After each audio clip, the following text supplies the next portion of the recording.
ಭಗವದ್ಗೀತೆಯನ್ನ ಇದೇ ಮೊದಲನೇ ಬಾರಿಗೆಲ್ಲ ಶ್ರೀಕೃಷ್ಣ ಪರಮಾತ್ಮ ಹೇಳ್ತಾ ಇರೋದು. ಇದನ್ನ ಶ್ರೀಕೃಷ್ಣ ಪರಮಾತ್ಮನೇ 4ನೇ ಅಧ್ಯಾಯದಲ್ಲಿ ಕನ್ಫರ್ಮ್ ಮಾಡ್ತಾರೆ. ನಾನು ಈ ನಾಲೆಜ್ ನ ಮೊದಲು ಸೂರ್ಯದೇವನಿಗೆ ಹೇಳಿದ್ದೆ, ಆಗ ಅವರ ಹೆಸರು ವಿವಸ್ವಾನ್ ಆಗಿತ್ತು ಅಂತ. ಸೂರ್ಯದೇವನಿಂದ ಮನುವಿಗೆ ಈ ಜ್ಞಾನ ಬರುತ್ತೆ, ಮನುವಿನಿಂದ ಇಕ್ಷ್ವಾಕುಗೆ ಬರುತ್ತೆ. ಸೊ ಈ ತರ ಪರಂಪರೆನಲ್ಲಿ ಬರ್ತಾ ಇರೋ ಜ್ಞಾನ ಇದು. ಯಾವಾಗ ಜ್ಞಾನ ಕಲಬೆರಕೆ ಆಗುತ್ತೆ ಅಥವಾ ಕಳೆದೋಗುತ್ತೆ, ಆಗ ಭಗವಂತ ಪುನಃ ತನ್ನ ಭಕ್ತನಿಗೆ ಜ್ಞಾನವನ್ನ ಬೋಧಿಸ್ತಾರೆ. ಅದೇ ಈ ಭಗವದ್ಗೀತೆ 5000 ವರ್ಷದ ಹಿಂದೆ ಅರ್ಜುನನಿಗೆ ಮತ್ತೆ ಬೋಧಿಸಿದ್ದು. ಹಾಗಾಗಿ ಭಗವದ್ಗೀತೆ ಎಲ್ಲಾ ಕಾಲದಲ್ಲಿಯೂ ಇತ್ತು ಅಂತ ನಾವು ಅರ್ಥ ಮಾಡ್ಕೋಬೇಕು. ಇನ್ನೊಂದು ಅತಿ ಮುಖ್ಯವಾದ ಸಂಗತಿ ಏನಪ್ಪಾ ಅಂತಂದ್ರೆ, ನಾವು ಈ ಭಗವದ್ಗೀತಾ ಸೀರೀಸ್ ನ ಸ್ಟಾರ್ಟ್ ಮಾಡ್ತಾ ಇದೀವಿ. ಸೊ ನಮಗೊಂದು ಮೈಂಡ್ ಸೆಟ್ ಇರಬೇಕು. ಆ ಮೈಂಡ್ ಸೆಟ್ ಅರ್ಜುನನ ಮೈಂಡ್ ಸೆಟ್ ಆಗಿರಬೇಕು. ನಾವು ಕೃಷ್ಣನನ್ನ ಸೀರಿಯಲ್ ನಲ್ಲಿ ಅಥವಾ ಮೂವಿನಲ್ಲಿ ನೋಡಿ ಒಬ್ಬ ಲವರ್ ಬಾಯ್ ಫ್ರಮ್ ವೃಂದಾವನ ಅಥವಾ ಯಾವುದೋ ಹಿಸ್ಟಾರಿಕಲ್ ಪರ್ಸನ್ ಕೃಷ್ಣ ಆ ತರ ಏನಾದ್ರು ಅಂದ್ಕೊಂಡ್ರೆ ನಮಗೆ ಈ ಭಗವದ್ಗೀತೆಯನ್ನು ಅರ್ಥ ಮಾಡ್ಕೊಳ್ಳೋಕೆ ತುಂಬಾ ಕಷ್ಟ ಆಗುತ್ತೆ. ಅರ್ಜುನ ಹೇಳ್ತಾನಲ್ಲ, ಪರಂ ಬ್ರಹ್ಮ ಪರಂ ಧಾಮ ಪವಿತ್ರಂ ಪರಮಂ ಭವಾನ್ ಅಂತ. ಹಾಗಂದ್ರೆ ಕೃಷ್ಣ ನೀನು ಅತ್ಯಂತ ಪವಿತ್ರ, ಪರಮ ಸತ್ಯ, ಹುಟ್ಟಿಲ್ಲದವನು, ಸಾವಿಲ್ಲದವನು. ನಾರದ್ ಮುನಿ, ಅಸಿತ, ದೇವಲ ಮತ್ತು ವೇದವ್ಯಾಸರಂತಹ ಮಹರ್ಷಿಗಳು ನಿನ್ನ ಪರಮ ಸತ್ಯ, ಸರ್ವಕಾರಣ ಕಾರಣ ಅಂತ ಒಪ್ಕೊಂಡಿದ್ದಾರೆ. ಹಾಗಾಗಿ ನೀನು ಹೇಳೋದನ್ನೆಲ್ಲ ನಾನು ಸತ್ಯ ಅಂತ ಪರಿಗಣಿಸ್ತೀನಿ ಅಂತ ಅರ್ಜುನ ಒಪ್ಕೊಳ್ತಾನೆ. ಇದೇ ರೀತಿಯಲ್ಲಿ ಕೃಷ್ಣನನ್ನ ನಾವು ಕೂಡ ದೇವೋತ್ತಮ ಪರಮಪುರುಷ ಅಂತ ಒಪ್ಕೊಂಡಿದ್ದೆ ಆದ್ರೆ ಭಗವದ್ಗೀತೆಯನ್ನ ಅರ್ಥ ಮಾಡ್ಕೊಳ್ಳಿಕ್ಕೆ ತುಂಬಾ ಸುಲಭವಾಗುತ್ತೆ. ಇನ್ನೊಂದೇನಪ್ಪಾ ಅಂತಂದ್ರೆ, ಕೃಷ್ಣ ಯಾರನ್ನ ಬೇಕಾದ್ರೂ ಸೆಲೆಕ್ಟ್ ಮಾಡ್ಕೋಬಹುದಿತ್ತು ಭಗವದ್ಗೀತೆಯನ್ನ ಹೇಳಲಿಕ್ಕೆ. ಆದ್ರೆ ಕೃಷ್ಣ ಸೆಲೆಕ್ಟ್ ಮಾಡ್ಕೊಂಡಿದ್ದು ಅರ್ಜುನನ್ನ. ಯಾಕಂತ ಅಂದ್ರೆ ಅರ್ಜುನ ತನ್ನ ಭಕ್ತ ಅಂತ. ಸೊ ಈ ಭಗವದ್ಗೀತೆಯನ್ನ ಕರೆಕ್ಟ್ ಆಗಿ ಮತ್ತೆ ಕ್ಲೀನ್ ಆಗಿ ಅರ್ಥ ಮಾಡ್ಕೋಬೇಕು ಅಂತಂದ್ರೆ ನಾವು ಭಕ್ತಿ ಭಾವದಿಂದ ಕೇಳಿ ಅರ್ಥ ಮಾಡ್ಕೋಬೇಕು. ಭಗವಂತ ಭಗವದ್ಗೀತೆಯನ್ನ ಹೇಳೋ ಉದ್ದೇಶನೇ ನಮಗಿರೋ ಅಜ್ಞಾನ ಅನ್ನೋ ಅಂಧಕಾರವನ್ನ ತೆಗೆದುಹಾಕಿ ಜ್ಞಾನ ಅನ್ನೋ ಬೆಳಕನ್ನ ಕೊಟ್ಟು ನಮ್ಮನ್ನ ಉದ್ಧರಿಸ್ಲಿಕ್ಕೋಸ್ಕರ. ಈ ಭಗವದ್ಗೀತೆ 5000 ವರ್ಷದ ಹಿಂದಿನ ಗ್ರಂಥ ಆದ್ರೂ ಕೂಡ ಇದರಲ್ಲಿ ಒಂದು ಚೇಂಜ್ ಆಗಿಲ್ಲ, ಮತ್ತೆ ಒಂದು ಅಪ್ಡೇಟ್ ಕೂಡ ಆಗಿಲ್ಲ. ಯಾಕಂತ ಅಂದ್ರೆ ಸತ್ಯ ಯಾವಾಗ್ಲೂ ಸರ್ವಕಾಲಕ್ಕೂ ಕೂಡ ಸತ್ಯವೇ ಆಗಿರುತ್ತೆ. ಹಾಗಾಗಿ ಭಗವದ್ಗೀತೆ ದೋಷರಹಿತವಾಗಿರೋದ್ರಿಂದ ನಾವು ಮನಸ್ಸೋ ಇಚ್ಛೆ ಅರ್ಥ ಮಾಡ್ಕೊಳ್ದೆ ಅದು ಹೇಗಿದೆಯೋ ಹಾಗೆ ಯಥಾರೂಪವಾಗಿ ಆಸ್ ಇಟ್ ಈಸ್ ಅರ್ಥ ಮಾಡ್ಕೊಳ್ತಾ ಹೋಗ್ಬೇಕು. ಇದಾಗಿತ್ತು ಭಗವದ್ಗೀತೆಯನ್ನ ಓದೋಕ್ಕಿಂತ ಮುಂಚೆ ಯಾವ ರೀತಿ ನಮ್ಮ ಮೈಂಡ್ ಸೆಟ್ ಮತ್ತೆ ಮೂಡ್ ಇರಬೇಕು ಅಂತ. ಈ ಮೈಂಡ್ ಸೆಟ್ ಅನ್ನ ಬಿಲ್ಡ್ ಮಾಡ್ಕೊಂಡಿರಿ. ಮುಂದಿನ ವಿಡಿಯೋದಲ್ಲಿ ಮೊದಲನೇ ಶ್ಲೋಕವನ್ನ ಕಲಿಯೋಣ. 5 ಹಳ್ಳಿಗಳಲ್ಲ, ಒಂದು ಸಣ್ಣ ಸೂಜಿಯ ಮನೆಯಷ್ಟು ಜಾಗವನ್ನು ನಾನು ಕೊಡಲ್ಲ ಅಂತ ದುರ್ಯೋಧನ ಹೇಳಾಯ್ತು. ಶಾಂತಿಯ ಸಂಧಾನಗಳೆಲ್ಲ ಮುಗ್ದೋದ್ವು. ಇವನ್ ಶಾಂತಿ ದೂತನಾಗಿ ಬಂದ ಶ್ರೀಕೃಷ್ಣ ಪರಮಾತ್ಮನನ್ನೇ ಬಂದಿಯನ್ನಾಗಿಸೋ ಪ್ರಯತ್ನ ಕೂಡ ನಡೆದಿತ್ತು. ಎಲ್ಲ ಆದ್ಮೇಲೆ ಉಳಿದಿರೋದೊಂದೇ, ದಂಡಂ ದಶಗುಣಂ. ಅಧರ್ಮವನ್ನೆಲ್ಲ ತೆಗೆದುಹಾಕಿ ಧರ್ಮವನ್ನ ಪುನರುತ್ಥಾನ ಮಾಡ್ಲಿಕ್ಕಾಗಿ ಯುದ್ಧನೇ ಬೇಕಾಯ್ತು. ಸ್ವಾಭಾವಿಕವಾಗಿ ಪಾಂಡವರು ಧರ್ಮದ ಕಡೆ, ಕೌರವರು ಅಧರ್ಮದ ಕಡೆ. ಸೊ ಒಂದು ಯುದ್ಧ ಭೂಮಿ ರಣಾಂಗವನ್ನ ಡಿಸೈಡ್ ಮಾಡ್ತಾರೆ, ಅದು ಕುರುಕ್ಷೇತ್ರ. ಈಗಿನ ಹರಿಯಾಣ ರಾಜ್ಯದಲ್ಲಿದೆ. ದೆಹಲಿಯಿಂದ 160 ಕಿಲೋಮೀಟರ್ ಆಗುತ್ತೆ. ಆ ಕುರುಕ್ಷೇತ್ರಕ್ಕೆ ಕೌರವರು ಮತ್ತೆ ಪಾಂಡವರು ಇಬ್ರು ಕೂಡ ಬಂದು ಯುದ್ಧದ ತಯಾರಿಯನ್ನ ನಡೆಸ್ತಾ ಇದ್ದಾರೆ. ಇದು ಭಗವದ್ಗೀತೆಯ ಸ್ಟಾರ್ಟಿಂಗ್ ಪಾಯಿಂಟ್. ಮೊದಲನೇ ಶ್ಲೋಕ ಸ್ಟಾರ್ಟ್ ಆಗೋದು ಇಲ್ಲಿಂದಾನೆ. ಆದ್ರೆ ಮೊದಲನೇ ಶ್ಲೋಕನ ಅರ್ಜುನನೂ ಹೇಳಿಲ್ಲ ಅಥವಾ ಕೃಷ್ಣನೂ ಹೇಳಿಲ್ಲ. ಬದಲಾಗಿ ಕೌರವರ ತಂದೆ ಧೃತರಾಷ್ಟ್ರ ಸಂಜಯನಿಗೆ ಕೇಳ್ತಾ ಇರೋದು. ಸಂಜಯ ಯಾರು ಅಂದ್ರೆ ವೇದ, ಪುರಾಣ, ಇತಿಹಾಸ, ಮಹಾಭಾರತ ಇವುಗಳನ್ನೆಲ್ಲ ರಚಿಸಿರೋ ವೇದವ್ಯಾಸರ ಶಿಷ್ಯ. ಸಂಜಯನನ್ನ ಒಂದು ರಿಯಲ್ ಟೈಮ್ ಲೈವ್ ಟೆಲಿವಿಷನ್ ಅಂತಾನೆ ಹೇಳ್ಬೋದು. ಹಾಗಾಗಿ ಎಲ್ಲರೂ ಯುದ್ಧ ಭೂಮಿನಲ್ಲಿದ್ರೆ ಕುರುಡನಾದ ಧೃತರಾಷ್ಟ್ರ ಮತ್ತೆ ಸಂಜಯ ಅರಮನೆಯಲ್ಲಿ ಇರ್ತಾರೆ. ಸಂಜಯನನ್ನ ನಾವು ಧೃತರಾಷ್ಟ್ರನ ಪರ್ಸನಲ್ ಸೆಕ್ರೆಟರಿ ಅಂತ ತಿಳ್ಕೋಬಹುದು. ಆ ಸಮಯದಲ್ಲಿ ಧೃತರಾಷ್ಟ್ರ ಸಂಜಯನೇ ಕೇಳ್ತಾನೆ ಅದೇ ಭಗವದ್ಗೀತೆಯ ಮೊದಲನೇ ಶ್ಲೋಕ. ಧೃತರಾಷ್ಟ್ರ ಸಂಜಯನೇ ಕೇಳ್ತಾನೆ, ಧೃತರಾಷ್ಟ್ರ ಉವಾಚ ಧರ್ಮಕ್ಷೇತ್ರೇ ಕುರುಕ್ಷೇತ್ರೇ ಸಮವೇತಾಯುತ್ಸವ ಮಾಮಕಾಹ ಪಾಂಡವಶ್ಚೈವ ಕಿಂ ಅಕುರ್ವತ ಸಂಜಯ ಅಂತ. ಹಾಗಂದ್ರೆ, ಹೇ ಸಂಜಯ, ನನ್ನ ಮಕ್ಕಳು ಅಂದ್ರೆ ಕೌರವರು ಮತ್ತೆ ಪಾಂಡವನ ಮಕ್ಕಳು ಇಬ್ರು ಕೂಡ ಧರ್ಮಕ್ಷೇತ್ರವಾಗಿರೋ ಕುರುಕ್ಷೇತ್ರದಲ್ಲಿ ಸೇರಿದ ನಂತರ ಏನ್ ಮಾಡಿದ್ರು? ಇದು ಹೇಗಾಯ್ತಪ್ಪ ಅಂತಂದ್ರೆ, ಪಾಕಿಸ್ತಾನದ ಕ್ರಿಕೆಟರ್ಸ್ ಮತ್ತೆ ಭಾರತದ ಕ್ರಿಕೆಟರ್ಸ್ ಒಂದು ಕ್ರೀಡಾಂಗಣದಲ್ಲಿ ಸೇರಿದ್ದಾರೆ. ಆಮೇಲೆ ಏನಾಯ್ತು ಅಂತ ಅರೆ ಇನ್ನೇನಾಗುತ್ತೆ, ಕ್ರಿಕೆಟ್ ಆಡ್ತಾರೆ. ಅದೇ ರೀತಿನಲ್ಲಿ ಇಲ್ಲೇನಾಗುತ್ತೆ, ಯುದ್ಧ ಮಾಡ್ತಾರೆ. ಬಟ್ ಇದು ಅಷ್ಟು ಸಿಂಪಲ್ ಇಲ್ಲ. ಧೃತರಾಷ್ಟ್ರನ ಕ್ವಶನ್ ತುಂಬಾ ಡೀಪ್ ಆಗಿದೆ, ತುಂಬಾ ಒಳ ಅರ್ಥ ಇದೆ. ಸಂಜಯನಿಗೆ ಅರ್ಥ ಆಗುತ್ತೆ ಧೃತರಾಷ್ಟ್ರ ಯಾಕೆ ಈ ತರ ಪ್ರಶ್ನೆ ಕೇಳ್ತಾ ಇದ್ದಾನೆ ಅಂತ. ನಾವು ಶ್ಲೋಕವನ್ನು ಅಬ್ಸರ್ವ್ ಮಾಡಿದ್ರೆ ಧೃತರಾಷ್ಟ್ರ ಆಲ್ರೆಡಿ ಬಳಸ್ತಾ ಇದ್ದಾನೆ ಕುರುಕ್ಷೇತ್ರ ಒಂದು ಧರ್ಮಕ್ಷೇತ್ರ ಅಂತ. ಸೊ ಧರ್ಮಕ್ಷೇತ್ರದಲ್ಲಿ ಧರ್ಮ ಯಾವ ಕಡೆ ಇರುತ್ತೆ ಆ ಪಾರ್ಟಿಗೆ ಜಯ ಆಗುತ್ತೆ ಅಂತ ಆಲ್ರೆಡಿ ಧೃತರಾಷ್ಟ್ರನಿಗೆ ಗೊತ್ತಿದೆ. ಹಾಗಾಗಿ ತನ್ನ ಮಕ್ಕಳು ಕೌರವರು ಅಧರ್ಮದ ಕಡೆ ಇರೋದ್ರಿಂದ ಈ ಕುರುಕ್ಷೇತ್ರ ಅನ್ನೋ ಧರ್ಮಭೂಮಿ ಅವರಿಗೆ ಹೆಲ್ಪ್ ಮಾಡಲ್ಲ ಅಂತಾನೂ ಕೂಡ ಗೊತ್ತಿದೆ. ಒಂದು, ಕುರುಕ್ಷೇತ್ರ ಧರ್ಮಭೂಮಿ, ಅದು ಧರ್ಮದ ಕಡೆ ಯಾರು ಇರ್ತಾರೆ ಅವರಿಗೆ ಸಪೋರ್ಟ್ ಮಾಡುತ್ತೆ. ಎರಡನೇದು, ಸಾಕ್ಷಾತ್ ಶ್ರೀಕೃಷ್ಣ ಪರಮಾತ್ಮ ಯಾರು ಧರ್ಮವನ್ನ ಸ್ಥಾಪಿಸ್ಲಿಕ್ಕೆ ಬಂದಿದ್ದಾರೆ ಅವರೇ ಪಾಂಡವರ ಕಡೆ ಇದ್ದಾರೆ, ಅದು ಕೂಡ ಧೃತರಾಷ್ಟ್ರನಿಗೆ ಗೊತ್ತು. ಮೂರನೇದು, ರಾಜಿ ಆಗ್ಲಿಕ್ಕೆ ರೆಡಿ ಇಲ್ಲ. ಇಷ್ಟೆಲ್ಲ ಇದ್ಮೇಲೂ ಕೂಡ ಧೃತರಾಷ್ಟ್ರ ಸಂಜಯನೇ ಕೇಳ್ತಿದ್ದಾನೆ, ಏನಾದ್ರೂ ಗೆಲ್ಲೋ ಚಾನ್ಸ್ ಇದೆ ಆ ಕೌರವರಿಗೆ ಅಂತ. ಇದು ಮೊದಲನೇ ಶ್ಲೋಕದ ಒಳ ಅರ್ಥ. ದುರ್ಯೋಧನ ಪಾಂಡವರ ಸೈನ್ಯವನ್ನ ನೋಡಿ ಭಯ ಪಟ್ಕೊಂಡು ಇಮ್ಮಿಡಿಯೇಟ್ಲಿ ತನ್ನ ಗುರುಗಳಾದ ದ್ರೋಣರ ಬಳಿ ಓಡ್ತಾನೆ. ಇದು ಎರಡನೇ ಶ್ಲೋಕ. ಸಂಜಯ ಉವಾಚ ದೃಶ್ವಾತು ಪಾಂಡವಾನೀಕಂ ವ್ಯೂಢಂ ದುರ್ಯೋಧನಸ್ತದಾ ಆಚಾರ್ಯಮುಪಸಂಗಮ್ಯ ರಾಜಾ ವಚನಮಬ್ರವೀತ್. ದುರ್ಯೋಧನ ರಾಜ ಆಗಿದ್ರು ಕೂಡ ಸೇನಾಧಿಪತಿಗಳಾದ ದ್ರೋಣರ ಹತ್ರ ಓಡ್ತಾನೆ. ಯಾಕಂತ ಅಂದ್ರೆ ಮ್ಯಾಟರ್ ತುಂಬಾ ಸೀರಿಯಸ್ ಆಗಿರುತ್ತೆ. ಯಾವಾಗ ಪಾಂಡವರ ಸೈನ್ಯವನ್ನ ನೋಡ್ತಾನೆ ಇಮಿಡಿಯೇಟ್ಲಿ ಅವನಿಗೆ ನಡಕ ಸ್ಟಾರ್ಟ್ ಆಗುತ್ತೆ. ಇದರಿಂದ ಗೊತ್ತಾಗುತ್ತೆ ಅವನಿಗೆ ಎಷ್ಟು ಡಿಪ್ಲೊಮ್ಯಾಟ್ ಅಂದ್ರೆ ರಾಜಕಾರಣದ ಬುದ್ಧಿ ಅವನ ಹತ್ರ ಇತ್ತು ಅಂತ. ಗುರುದ್ರೋಣರಿಗೆ ದುರ್ಯೋಧನ ಹೇಳ್ತಾನೆ, ಆಚಾರ್ಯರೇ, ನಿಮ್ಮ ಚತುರ ಶಿಷ್ಯನಾದ ದೃಪದನ ಮಗನು ಕೌಶಲದಿಂದ ವ್ಯೂಹ ರೂಪವಾಗಿ ರಚಿಸಿರುವ ಈ ಪಾಂಡುಪುತ್ರರ ಸೈನ್ಯವನ್ನ ನೋಡಿ ಅಂತ. ಸೊ ನೀವು ಕೇಳ್ಬೋದು, ದ್ರೋಣಾಚಾರ್ಯರಿಗೆ ಅದೆಲ್ಲ ಏನ್ ಗೊತ್ತಿಲ್ವಾ ಅಂತ. ಇದು ಆಕ್ಚುಲಿ ಗೊತ್ತಿಲ್ಲ ಅಥವಾ ಗೊತ್ತಿರೋ ಪ್ರಶ್ನೆ ಅಲ್ಲ. ದುರ್ಯೋಧನ ಇಂಡೈರೆಕ್ಟ್ಲಿ ಚುಚ್ಚು ಮಾತನ್ನ ಆಡಿ ದ್ರೋಣರಿಗೆ ಹೇಳ್ತಾ ಇದ್ದಾನೆ, ನೀವು ಯುದ್ಧವನ್ನ ತೀಕ್ಷ್ಣವಾಗಿ ನಡೆಸಬೇಕು ಪಾಂಡವರ ಮೇಲೆ ಅಂತ. ಯಾಕಂತ ಅಂದ್ರೆ ಪಾಂಡವರ ಮೇಲೆ ಅತ್ಯಂತ ಪ್ರೀತಿ ದ್ರೋಣರಿಗೆ, ಅದರಲ್ಲೂ ಅರ್ಜುನ ಅಂದ್ರೆ ಪಂಚಪ್ರಾಣ. ಸೊ ಈ ಸಾಫ್ಟ್ ಕಾರ್ನರ್ ಇದ್ದದ್ರಿಂದ ಎಲ್ಲಿ ದ್ರೋಣರು ಸರಿಯಾಗಿ ಯುದ್ಧ ಮಾಡೋದಿಲ್ಲ ಪಾಂಡವರ ಮೇಲೆ ಅಂತ ಇದನ್ನ ಚುಚ್ಚಿ ಹೇಳ್ತಾ ಇದ್ದಾನೆ. ಹಾಗೆ ದುರ್ಯೋಧನ ಡಿಪ್ಲೊಮ್ಯಾಟ್ ಆಗಿ ಇನ್ನೊಂದು ಪಾಯಿಂಟ್ ಕೂಡ ಸೇರಿಸ್ತಾ ಇದ್ದಾನೆ, ಅದು ದೃಪದನ ಮಗ ದೃಷ್ಟದ್ಯುಮ್ನನ ಮೇಲೆ. ಯಾಕಂತ ಅಂದ್ರೆ ದ್ರೋಣರಿಗೂ ಮತ್ತೆ ದೃಪದನಿಗೂ ಒಂದು ಜಗಳ ಆಗಿರುತ್ತೆ. ಆ ಜಗಳದ ಕಾರಣಕ್ಕೆ ಒಂದು ಮಹಾಯಾಗವನ್ನ ದೃಪದ ಮಹಾರಾಜ ಮಾಡ್ತಾನೆ. ಆ ಯಾಗದಿಂದ ದ್ರೋಣನನ್ನ ಕೊಲ್ಲೋ ಸಾಮರ್ಥ್ಯ ಇರೋ ಒಬ್ಬ ಮಗನನ್ನ ಪಡಿತಾನೆ, ಅವನು ದೃಷ್ಟದ್ಯುಮ್ನ. ತನ್ನನ್ನ ಕೊಲ್ಲೋನು ದೃಷ್ಟದ್ಯುಮ್ನ ಅಂತ ಗೊತ್ತಿದ್ರು ಕೂಡ ದ್ರೋಣಾಚಾರ್ಯರು ಬ್ರಾಹ್ಮಣರಾಗಿದ್ರಿಂದ ತಮ್ಮ ಉದಾರ ಮನಸ್ಸಿನಿಂದ ದೃಷ್ಟದ್ಯುಮ್ನನಿಗೆ ಎಲ್ಲಾ ತರದ ಯುದ್ಧ ವಿದ್ಯೆಗಳು ಮತ್ತೆ ಶಸ್ತ್ರ ಅಸ್ತ್ರ ರಹಸ್ಯಗಳನ್ನೆಲ್ಲ ಹೇಳ್ಕೊಟ್ಟಿರ್ತಾರೆ. ಸೊ ಹಾಗಾಗಿ ದುರ್ಯೋಧನ ಡೈರೆಕ್ಟ್ಲಿ ಪಾಯಿಂಟ್ ಔಟ್ ಮಾಡ್ತಿದ್ದಾನೆ ಇದನ್ನ, ನಿಮ್ಮ ಚತುರ ಶಿಷ್ಯ ಒಂದು ವ್ಯೂಹವನ್ನೇ ರಚನೆ ಮಾಡಿದ್ದಾನೆ, ಸೊ ಇದನ್ನೆಲ್ಲ ನೋಡಿ ಅಂತ. ಇದೆಲ್ಲ ಕಾರಣಗಳನ್ನ ಬ್ಯಾಕ್ಗ್ರೌಂಡ್ ಮೈಂಡ್ ನಲ್ಲಿ ಇಟ್ಕೊಂಡು ದುರ್ಯೋಧನ ದ್ರೋಣರಿಗೆ ಡೈರೆಕ್ಟ್ಲಿ ಎಚ್ಚರಿಸ್ತಾ ಇರೋದು. ಇದು 3ನೇ ಶ್ಲೋಕ. ಮುಂದಿನ ಶ್ಲೋಕದಲ್ಲಿ ದುರ್ಯೋಧನ ನಮಗೆ ವಿಜಯ ಪತಾಕೆ ಹಾರಿಸ್ಲಿಕ್ಕೆ ಯಾರೆಲ್ಲ ಅಡ್ಗಾಲ ಹಾಕ್ಬೋದು ಅನ್ನೋದನ್ನ ದ್ರೋಣರಿಗೆ ಹೇಳ್ತಾ ಹೋಗ್ತಾನೆ. ನೋಡೋಣ ಮುಂದಿನ ಶ್ಲೋಕದಲ್ಲಿ. ಹರೇ ಕೃಷ್ಣ. ಅತ್ರ ಶೂರ ಮಹೇಶ್ವಾಸ ಭೀಮಾರ್ಜುನ ಸಮಾಯುಧಿ ಯುಧಾನೋ ವಿರಾಟಶ್ಚ ದೃಪದಶ್ಚ ಮಹಾರಥಃ. ಇಲ್ಲಿ ಹೋರಾಟದಲ್ಲಿ ಭೀಮಾರ್ಜುನರಿಗೆ ಸಮನಾದ ಬಿಲ್ಲಾಳುಗಳು ಅತಿ ವೀರರು ಇದ್ದಾರೆ ಅಂತ ದುರ್ಯೋಧನ ಹೇಳ್ತಾನೆ. ಅವ್ರು ಯಾರ್ಯಾರು ಅಂತ ಕೂಡ ಮೆನ್ಷನ್ ಮಾಡ್ತಾನೆ. ಯುಧಾನ ಮತ್ತೆ ವಿರಾಟ ಮತ್ತೆ ದೃಪದರಂತಹ ಮಹಾರಥರಿದ್ದಾರೆ ಅಂತ ಹೇಳ್ತಾನೆ ದ್ರೋಣರಿಗೆ. ಹಾಗೆ ಮುಂದಿನ ಶ್ಲೋಕದಲ್ಲಿ ದೃಷ್ಟಕೇತುಶ್ಚೇಕಿತಾನಃ ಕಾಶಿರಾಜಶ್ಚ ವೀರ್ಯವಾನ್ ಪುರುಜಿತ್ ಕುಂತಿಭೋಜಶ್ಚ ಶೈಬ್ಯಶ್ಚ ನರಪುಂಗವಃ. ಅಂದ್ರೆ ದೃಷ್ಟಕೇತು, ಚೇಕಿತಾನ, ಕಾಶಿರಾಜ, ಪುರುಜಿತ್, ಕುಂತಿಭೋಜ ಮತ್ತು ಶೈಬ್ಯನಂತಹ ಮಹಾನ್ ವೀರರು ನರಪುಂಗವರು ಇದ್ದಾರೆ ಅಂತ. ಹಾಗೆ ದುರ್ಯೋಧನ ಮುಂದುವರೆಸ್ತಾ ಯುಧಾಮನುಶ್ಚ ವಿಕ್ರಾಂತ ಉತ್ತಮೌಜಾಶ್ಚ ವೀರ್ಯವಾನ್ ಸೌಭದ್ರೋ ದ್ರೌಪದೇಯಾಶ್ಚ ಸರ್ವ ಏವ ಮಹಾರಥಃ. ಅಂದ್ರೆ ಬಲಶಾಲಿಯಾದ ಯುಧಾಮನ್ಯು, ಬಹುಶಕ್ತಿವಂತನಾದ ಉತ್ತಮೌಜ, ಸುಭದ್ರೆಯ ಮಗ ಇದ್ದಾನೆ, ಹಾಗೆ ದ್ರೌಪದಿಯ ಪುತ್ರರು ಇವರೆಲ್ಲ ಇದ್ದಾರೆ, ಇವರೆಲ್ಲ ಮಹಾರಥರು ಅಂತ ಹೇಳ್ತಾ ಇದ್ದಾನೆ. ಈಗ ಪಾಂಡವರ ಸೈನ್ಯದಲ್ಲಿ ಯಾರೆಲ್ಲ ಅತಿರಥ ಮಹಾರಥರು ಇದ್ದಾರೆ ಅಂತ ದುರ್ಯೋಧನ ದ್ರೋಣರಿಗೆ ಹೇಳ್ದ. ಈಗ ತನ್ನ ಸೈನ್ಯದ ಕುರಿತು ಮಾತಾಡ್ತಾ ಇದ್ದಾನೆ ನೆಕ್ಸ್ಟ್ ಶ್ಲೋಕದಲ್ಲಿ. ಅಸ್ಮಾಕಂ ತು ವಿಶಿಷ್ಟಾಯೇ ತಾನ್ನಿಬೋಧ ದ್ವಿಜೋತ್ತಮ ನಾಯಕ ಮಮ ಸೈನ್ಯಸ್ಯ ಸಂಜ್ಞಾರ್ಥಂ ತಾನ್ ಬ್ರವೀಮಿಥೇ. ದುರ್ಯೋಧನ ಹೇಳ್ತಿದ್ದಾನೆ, ಬ್ರಾಹ್ಮಣೋತ್ತಮರೇ ಅಂದ್ರೆ ದ್ರೋಣಾಚಾರ್ಯರೇ, ನಿಮಗೆ ತಿಳಿಸಲೆಂದು ನನ್ನ ಸೈನ್ಯವನ್ನು ನಡೆಸಬಲ್ಲ ವಿಶೇಷ ಅರ್ಹತೆ ಇರುವ ನಾಯಕರ ವಿಷಯವನ್ನು ಹೇಳಬಯಸುತ್ತೇನೆ. ಅಂದ್ರೆ ಕೌರವರ ಕಡೆ ಯಾರೆಲ್ಲ ಪಾಂಡವರಿಗೆ ಅತ್ಯಂತ ಪೈಪೋಟಿಯನ್ನ ಕೊಡೋ ಅತಿರಥ ಮಹಾರಥಿಯರು ಇದ್ದಾರೆ ಅಂತ ನಾನು ನಿಮ್ಗೆ ಹೇಳಬಯಸುತ್ತೇನೆ ಅಂತ ಕಂಟಿನ್ಯೂ ಮಾಡ್ತಾ ಇದ್ದಾನೆ. ಯಾರೆಲ್ಲ ಕೌರವರ ಕಡೆ ಅಂತ ಮಹಾವೀರರು ಇದ್ದಾರೆ ಅಂತ ಮುಂದಿನ ವಿಡಿಯೋದಲ್ಲಿ ನೋಡೋಣ. ಹರೇ ಕೃಷ್ಣ. ಈ ತನಕ ದುರ್ಯೋಧನ ಯಾರೆಲ್ಲ ಪಾಂಡವರ ಸೈನ್ಯದಲ್ಲಿ ಮಹಾವೀರರು ಇದ್ದಾರೆ ಅಂತ ದ್ರೋಣಾಚಾರ್ಯರಿಗೆ ಪರಿಚಯಿಸಿದ. ಈಗ ತನ್ನ ಸೈನ್ಯ ಕೌರವರ ಸೈನ್ಯದಲ್ಲಿ ಯಾರೆಲ್ಲ ಅತಿರಥ ಮಹಾರಥಿಗಳು ಇದ್ದಾರೆ ಅಂತ ದ್ರೋಣರಿಗೆ ಹೇಳ್ತಾ ಹೋಗ್ತಾನೆ. ನೋಡೋಣ ಬನ್ನಿ. ಅಧ್ಯಾಯ 1 ಶ್ಲೋಕ 8.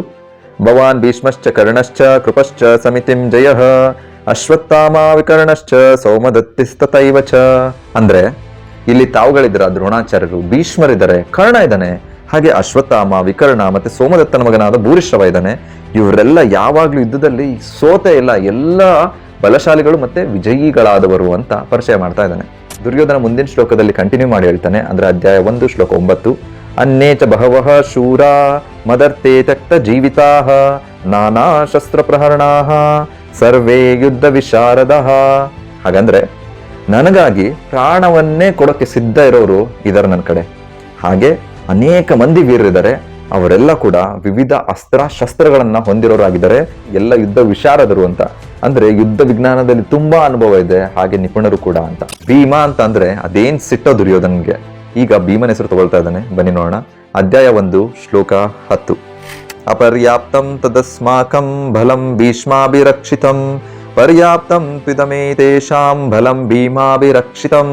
ದುರ್ಯೋಧನ ತಮ್ಮ ಕೌರವರ ಶಕ್ತಿ ಎಷ್ಟಿದೆ ಅಂತ ಹೇಳ್ತಿದ್ದಾನೆ. ಎಷ್ಟಿದೆ ಅಂತ ಗೊತ್ತಾ?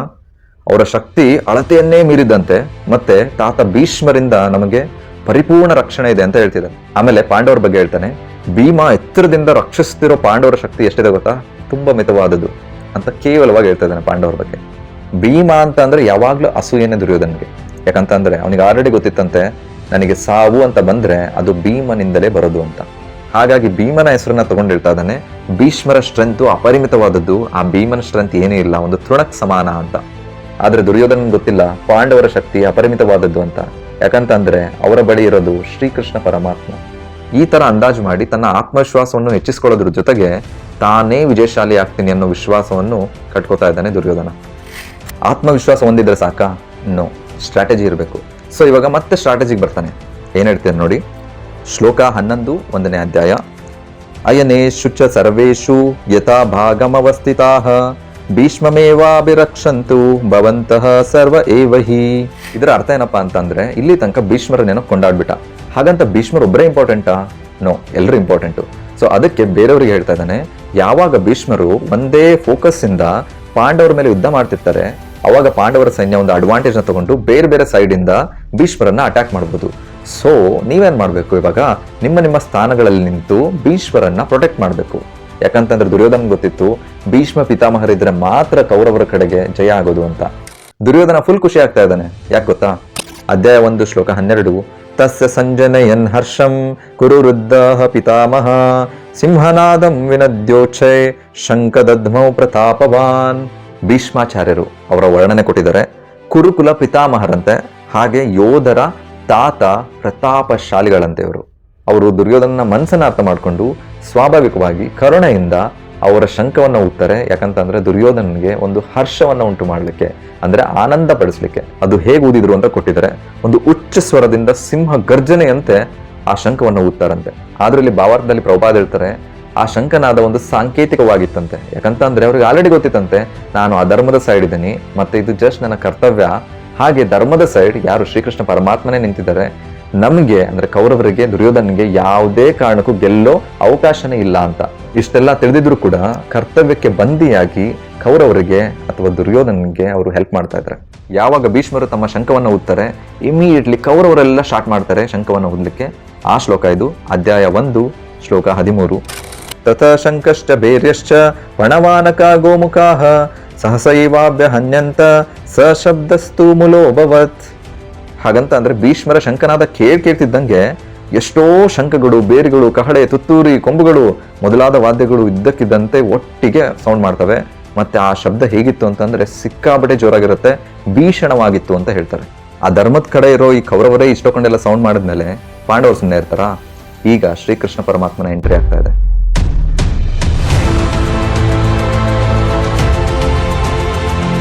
ಅಧ್ಯಾಯ 1 ಶ್ಲೋಕ 14. ತತಃ ಶ್ವೇತೈರ್ಹಯೈರ್ಯುಕ್ತೆ ಮಹತಿ ಸ್ಯಂದನೆ ಸ್ಥಿತೌ ಮಾಧವಃ ಪಾಂಡವಶ್ಚೈವ ದಿವ್ಯೌ ಶಂಖೌ ಪ್ರದದ್ಮತುಃ. ಈ ಶ್ಲೋಕದಲ್ಲಿ ಒಂದು ಇಂಪಾರ್ಟೆಂಟ್ ವರ್ಡ್ ಇದೆ, ಅದು ದಿವ್ಯ ಅಂತ. ದಿವ್ಯ ಅಂತಂದ್ರೆ ಅಲೌಕಿಕ. ಅಲೌಕಿಕವಾದ ಶಂಖಗಳನ್ನ ಕೃಷ್ಣ ಮತ್ತೆ ಅರ್ಜುನರು ಊದ್ತಾರಂತೆ. ಯಾವಾಗ ಅಲೌಕಿಕ ಶಂಖಗಳ ನಾದಗಳಾಗುತ್ತೆ, ಇದು ಸೂಚಿಸುತ್ತೆ ಎದುರುಗಡೆ ಇರೋ ಪಕ್ಷಕ್ಕೆ ಯಾವುದೇ ಕಾರಣಕ್ಕೂ ವಿಜಯ ಆಗೋದಿಲ್ಲ ಅಂತ. ಇನ್ನೊಂದು, ಶ್ರೀಕೃಷ್ಣ ಮತ್ತೆ ಅರ್ಜುನ ಕೂತಿರೋ ರಥ ಹೇಗಿದೆ ಅಂತಂದ್ರೆ ಬಿಳಿಯ ಕುದುರೆಗಳನ್ನ ಕಟ್ಟಿದಾರಂತೆ, ಹಾಗೆ ಮಹಾರಥ ಅಂತ ಉಪಯೋಗಿಸಿದ್ದಾರೆ ಇಲ್ಲಿ. ಯಾಕಂತಂದ್ರೆ ಆ ರಥವನ್ನ ಅಗ್ನಿದೇವ ಅರ್ಜುನನಿಗೆ ಗಿಫ್ಟ್ ಅಂದ್ರೆ ಉಡುಗೊರೆಯಾಗಿ ಕೊಟ್ಟಿರ್ತಾನಂತೆ. ಅಗ್ನಿದೇವನ ಗಿಫ್ಟ್ ಕೊಟ್ಟಿದ್ದಾನೆ ಅಂದ್ರೆ ಮುಗಿತಲ್ವಾ. ತ್ರಿಲೋಕದಲ್ಲಿ ಯಾವುದೇ ದಿಕ್ಕಿನಲ್ಲಿ ಈ ರಥ ಹೋದ್ರು ಕೂಡ ಇದೇ ವಿಜಯಿಯಾಗಿ ಬರುತ್ತೆ ಅನ್ನೋದನ್ನ ಸೂಚಿಸ್ತಾ ಇದ್ದಾರೆ. ಕೃಷ್ಣ ಮತ್ತೆ ಅರ್ಜುನ ಶಂಖವನ್ನೇನೋ ಊದಿದ್ರು, ಆದ್ರೆ ಆ ಶಂಖಗಳ ಹೆಸರೇನು? ಬನ್ನಿ ತಿಳ್ಕೊಳ್ಳೋಣ. ಅಧ್ಯಾಯ 1 ಶ್ಲೋಕ 15. ಪಾಂಚಜನ್ಯಂ ಋಷಿಕೇಶೋ ದೇವದತ್ತಂ ಧನಂಜಯ ಪೌಂಡ್ರಂ ದದ್ಮೌ ಮಹಾಶಂಖ ಭೀಮಕರ್ಮ ವೃಕೋದರಃ. ಈ ಶ್ಲೋಕದಲ್ಲಿ ತುಂಬಾ ಕಲಿಯೋದಿದೆ. 1ನೇದು ಕೃಷ್ಣನ ಶಂಖ ಪಾಂಚಜನ್ಯ, ಅರ್ಜುನನ ಶಂಖ ದೇವದತ್ತ, 3ನೇದು ಭೀಮನ ಶಂಖ ಪೌಂಡ್ರ. ಹಾಗೆ ಶ್ಲೋಕದಲ್ಲಿ ನೋಡೋದಾದ್ರೆ ಅವರ ಒರಿಜಿನಲ್ ಹೆಸರಿನಿಂದ ಕರೀತಾ ಇಲ್ಲ, ಅವರಿಗೆ ಬೇರೆ ಹೆಸರಿನಿಂದ ಸಂಬೋಧಿಸ್ತಾ ಇದ್ದಾರೆ. ಏನದು ಅಂತ ನೋಡೋಣ ಬನ್ನಿ. ಮೊದಲನೇದಾಗಿ ಕೃಷ್ಣನನ್ನ ಋಷಿಕೇಶ ಅಂತ ಕರಿತಿದ್ದಾರೆ. ಋಷಿಕೇಶ ಅಂತ ಅಂದ್ರೆ ಎಲ್ಲರ ಇಂದ್ರಿಯಗಳ ನಿಯಂತ್ರಕ ಅಂತ. ಭಗವದ್ಗೀತೆಯ ಮುಂದಿನ ಚಾಪ್ಟರ್ ನಲ್ಲಿ ಕೃಷ್ಣ ಹೇಳ್ತಾರೆ, ಮಮೈವಾಂಶ ಜೀವಲೋಕೆ ಜೀವಭೂತ ಸನಾತನಃ ಅಂತ. ಹಾಗಂದ್ರೆ ಎಲ್ಲರೂ ಕೂಡ ನನ್ನ ಅಂಶಗಳು ಅಂತ. ಹಾಗೆ ನೋಡೋದಾದ್ರೆ ಎಲ್ಲಾ ಜೀವಿಗಳ ಇಂದ್ರಿಯಗಳು ಕೃಷ್ಣನ ಅವಿಭಾಜ್ಯ ಅಂಗ. ಹಾಗೆ ಅರ್ಜುನನು ಕೂಡ ಅವಿಭಾಜ್ಯ ಅಂಶ. ಹಾಗೆ ಅವನ ಇಂದ್ರಿಯಗಳನ್ನು ನಿಯಂತ್ರಿಸ್ತಿರೋದ್ರಿಂದ ಕೃಷ್ಣನನ್ನ ಋಷಿಕೇಶ ಅಂತ ಕರಿತಿದ್ದಾರೆ. ಕೃಷ್ಣನ್ಗೆ 1-2 ಅನ್ಲಿಮಿಟೆಡ್ ನಾಮಗಳಿದ್ದಾವೆ. ಕೃಷ್ಣ ಮಾಡೋ ಒಂದೊಂದು ಲೀಲೆಗೂ ಒಂದೊಂದು ಹೆಸರು ಸಿಗ್ತಾ ಹೋಗುತ್ತೆ. ಯಾವಾಗ ಮಧು ಅನ್ನೋ ರಾಕ್ಷಸನ್ನ ಕೊಲ್ತಾನೆ, ಮಧುಸೂದನ ಆಗ್ತಾನೆ. ಹಾಗೆ ಯಾವಾಗ ಇಂದ್ರಿಯಗಳಿಗೆ ಮತ್ತೆ ಗೋವುಗಳಿಗೆ ತೃಪ್ತಿಯನ್ನು ಉಂಟು ಮಾಡ್ತಾನೆ, ಗೋವಿಂದನಾಗ್ತಾನೆ. ವಸುದೇವನಿಗೆ ಮಗನಾಗಿ ಅವತರಿಸಿದ್ರಿಂದ ವಾಸುದೇವನಾಗ್ತಾನೆ, ದೇವಕಿಯನ್ನ ತಾಯಿ ಅಂತ ಸ್ವೀಕರಿಸಿ ದೇವಕಿ ನಂದನನಾಗ್ತಾನೆ. ಹಾಗೆ ವೃಂದಾವನದಲ್ಲಿ ತನ್ನ ಬಾಲಲೀಲೆಗಳನ್ನೆಲ್ಲ ಅನುಗ್ರಹಿಸಿದ್ರಿಂದ ಯಶೋಧ ನಂದನಾಗ್ತಾನೆ. ತನ್ನ ಗೆಳೆಯ ಅರ್ಜುನಿಗೆ ಸಾರಥಿ ಆಗಿದ್ರಿಂದ ಪಾರ್ಥ ಸಾರಥಿ ಆಗ್ತಾನೆ. ಹಾಗೆ ಕುರುಕ್ಷೇತ್ರ ರಣರಂಗದಲ್ಲಿ ಅರ್ಜುನನ್ನ ಕರೆಕ್ಟ್ ಆಗಿ ಗೈಡ್ ಮಾಡೋದಕ್ಕೆ ಋಷಿಕೇಶ ಅಂತ ಹೆಸರು ಬರುತ್ತೆ. ಹಾಗೆ ಕೃಷ್ಣನಿಗೆ ಮಾತ್ರ ಅಲ್ಲ, ಅರ್ಜುನನಿಗೂ ಕೂಡ ಧನಂಜಯ ಅಂತ ಕರಿತಿದ್ದಾರೆ. ಯಾಕಂತ ಅಂದ್ರೆ ಯಾವಾಗೆಲ್ಲ ಯುಧಿಷ್ಠಿರ ಯಾಗ ಮಾಡ್ಬೇಕಾದ್ರೆ ಧನ ಬೇಕಾಗುತ್ತೆ, ಅದಕ್ಕೆಲ್ಲ ಅರ್ಜುನ ನೆರವಾಗ್ತಿದ್ದ, ಸೊ ಅವನಿಗೆ ಧನಂಜಯ. ಹಾಗೆ ಭೀಮನಿಗೆ ವೃಕೋದರ ಅಂತ ಕರಿತಿದ್ದಾರೆ. ಯಾಕಂತ ಅಂದ್ರೆ ಹಿಡಿಂಬ ಅನ್ನೋ ರಾಕ್ಷಸನ್ನ ತನ್ನ ಸಾಹಸದಿಂದ ಕೊಂದಷ್ಟೇ ವೇಗವಾಗಿ ಮತ್ತೆ ಅಷ್ಟೇ ಕೆಪಾಸಿಟಿಯಿಂದ ಆಹಾರವನ್ನು ಸೇವಿಸ್ತಾ ಇರ್ತಾನೆ, ಹಾಗಾಗಿ ಅವನಿಗೆ ವೃಕೋದರ ಅಂತ ಹೆಸರು. ಇಲ್ಲಿ ತನಕ ಕೃಷ್ಣಾರ್ಜುನ ಮತ್ತೆ ಭೀಮರ ಶಂಖದ ಹೆಸರು ಮತ್ತೆ ಅವರಿಗೆ ಡಿಫ್ರೆಂಟ್ ಹೆಸರಿಂದ ಯಾಕೆ ಕರೆದಿದ್ದಾರೆ ಅನ್ನೋದನ್ನ ತಿಳ್ಕೊಂಡ್ವಿ. ಮುಂದಿನ ಶ್ಲೋಕದಲ್ಲಿ ಇನ್ನು ಸುಮಾರು ಜನ ಪಾಂಡವರು ತಮ್ಮ ಶಂಖಗಳನ್ನ ಊದ್ತಾ ಇದ್ದಾರೆ, ಅವರ ಶಂಖಗಳ ಹೆಸರು ಮತ್ತೆ ಏನಾಯ್ತು ಅನ್ನೋದನ್ನ ತಿಳ್ಕೊಳ್ಳೋಣ. ಹರೇ ಕೃಷ್ಣ. ಉಳಿದ ಪಾಂಡವರೆಲ್ಲ ತಮ್ಮ ಶಂಖಗಳನ್ನ ಊದ್ತಾ ಇದ್ದಾರೆ. ಅಧ್ಯಾಯ 1 ಶ್ಲೋಕ 16-18. ಅನಂತ ವಿಜಯಂ ರಾಜ ಕುಂತಿ ಪುತ್ರೋ ಯುಧಿಷ್ಠಿರಃ ನಕುಲಃ ಸಹದೇವಶ್ಚ ಸುಘೋಷಮಣಿ ಪುಷ್ಪಕೌ ಕಾಶ್ಯಶ್ಚ ಪರಮೇಶ್ವಾಸಃ ಶಿಖಂಡಿ ಚ ಮಹಾರಥಃ ದೃಷ್ಟದ್ಯುಮ್ನೋ ವಿರಾಟಶ್ಚ ಸಾತ್ಯಕಿಶ್ಚಾಪರಾಜಿತಃ ದ್ರುಪದೋ ದ್ರೌಪದೇಯಾಶ್ಚ ಸರ್ವಶಃ ಪೃಥಿವೀಪತೆ ಸೌಭದ್ರಶ್ಚ ಮಹಾಬಾಹು ಶಂಖಾನ್ ದುದ್ಮುಹು ಪೃಥಕ್ ಪೃಥಕ್. ಯಾರೆಲ್ಲ ಯಾವ್ಯಾವ ಶಂಖ ಊದಿದ್ರು ಅಂತ ಇಲ್ಲಿ ಎಕ್ಸ್ಪ್ಲೇನ್ ಮಾಡ್ತಾ ಹೋಗ್ತಾರೆ, ನೋಡೋಣ. ಕುಂತಿ ಪುತ್ರನಾದ ಯುಧಿಷ್ಠಿರ ಅನಂತ ವಿಜಯ ಅನ್ನೋ ಶಂಖವನ್ನ ಊದ್ತಾರೆ. ಮತ್ತೆ ನಕುಲ ಸಹದೇವರು ಸುಘೋಷ ಮತ್ತೆ ಮಣಿಪುಷ್ಪಕ ಅನ್ನೋ ಶಂಖವನ್ನ ಊದ್ತಾರೆ. ಇಲ್ಲಿ ಬರೀ 5 ಜನ ಪಾಂಡವರ ಶಂಖಗಳನ್ನ ಅಷ್ಟೇ ಮೆನ್ಷನ್ ಮಾಡಿರೋದು. ಅದು ಬಿಟ್ರೆ ಯಾರ್ಯಾರಿದ್ರು ಅಂದ್ರೆ ಕಾಶಿರಾಜ ಇದ್ದಾನೆ, ಮತ್ತೆ ಮಹಾರಥನಾದ ಶಿಖಂಡಿ ಇದ್ದಾನೆ, ಹಾಗೆ ದುಷ್ಟದ್ಯುಮ್ನ, ವಿರಾಟ, ಮತ್ತೆ ಸಾತ್ಯಕಿ, ದ್ರುಪದ ಮತ್ತೆ ದ್ರೌಪದಿಯ ಮಕ್ಕಳು, ಹಾಗೆ ಮಹಾಬಾಹುವಾದ ಸುಭದ್ರೆಯ ಮಗನೂ ಇದ್ದಾನೆ, ಅವನೇ ಅಭಿಮನ್ಯು. ಪಾಂಡವರ ಶಂಖನಾದಕ್ಕೆ ಕೌರವರ ಹೃದಯ ಅಂತೂ ಚೂರಾಗೋಗಿತ್ತಂತೆ. ಅಧ್ಯಾಯ 1 ಶ್ಲೋಕ 19. ಸಘೋಷೋ ದಾತ ರಾಷ್ಟ್ರಾಣಾಂ ಹೃದಯಾನಿ ವ್ಯಾದರಯತ್ ನಭಶ್ಚ ಪೃಥವೀಂ ಚೈವ ತುಮುಲೋಭ್ಯನುನಾದಯನ್. ಅಭ್ಯನುನಾದಯನ್ ಅಂದ್ರೆ ಆ ಶಂಖದ ನಾದ ಹೇಗಿತ್ತು ಅಂತ ಅಂದ್ರೆ ಭೂಮಿ ಮತ್ತೆ ಆಕಾಶಗಳಲ್ಲಿ ಪ್ರತಿಧ್ವನಿಯನ್ನ ಉಂಟು ಮಾಡಿತ್ತಂತೆ. ಹಾಗೆ ಕೌರವರ ಹೃದಯಗಳನ್ನ ಚೂರ್ ಮಾಡಿ ಬಿಸಾಕಿತ್ತಂತೆ. ಈ ಶ್ಲೋಕ ನೋಡಿದ್ರೆ ಒಂದು ಕ್ಲಿಯರ್ ಡಿಫ್ರೆನ್ಸ್ ಗೊತ್ತಾಗುತ್ತೆ, ಹಾಗೆ ಒಂದು ಇಂಡಿಕೇಶನ್ ಕೂಡ ನಮಗೆ ಸಿಗುತ್ತೆ. ಏನಪ್ಪಾ ಅಂತ ಅಂದ್ರೆ ಈ ಕೌರವರು ಯಾವಾಗ ಶಂಖ ಊದ್ತಾರೆ ಅವಾಗ ಪಾಂಡವರಿಗೆ ಏನು ಕೂಡ ಅನ್ಸೋದಿಲ್ಲ, ಹಾರ್ಟ್ ಚೂರಾಗೋದಿಲ್ಲ, ಅವ್ರಿಗೆ ಹೆದರಿಕೆ ಕೂಡ ಆಗೋದಿಲ್ಲ. ಇದಕ್ಕೆ ಕಾರಣ ಏನು ಅಂತಂದ್ರೆ ಪಾಂಡವರಿಗೆ ಕೃಷ್ಣನ ಮೇಲಿದ್ದ ವಿಶ್ವಾಸ. ಹಾಗೆ ದೇವಾದಿದೇವ ಶ್ರೀಕೃಷ್ಣ ಪರಮಾತ್ಮನಲ್ಲಿ ಯಾರು ಶರಣು ಹೋಗಿರ್ತಾರೆ ಅವರು ಅತ್ಯಂತ ಘೋರವಾದ ಅನಾಹುತ ಆದ್ರೂ ಕೂಡ ಹೆದರೋ ಅವಶ್ಯಕತೆ ಇರೋದಿಲ್ಲ ಅಂತ ಪಾಂಡವರು ಎಗೇನ್ ಇಲ್ಲಿ ಪ್ರೂವ್ ಮಾಡ್ತಾ ಇದ್ದಾರೆ. ಏನು, ಕುರುಕ್ಷೇತ್ರ ಯುದ್ಧದಲ್ಲಿ ಹನುಮಂತ ಬರ್ತಾರ? ರಾಮನಿದ್ ಕಡೆ ಹನುಮನಂತೆ, ಆದ್ರೆ ಇಲ್ಲಿ ರಾಮ ಎಲ್ಲಿ? ಅಧ್ಯಾಯ 1 ಶ್ಲೋಕ 20.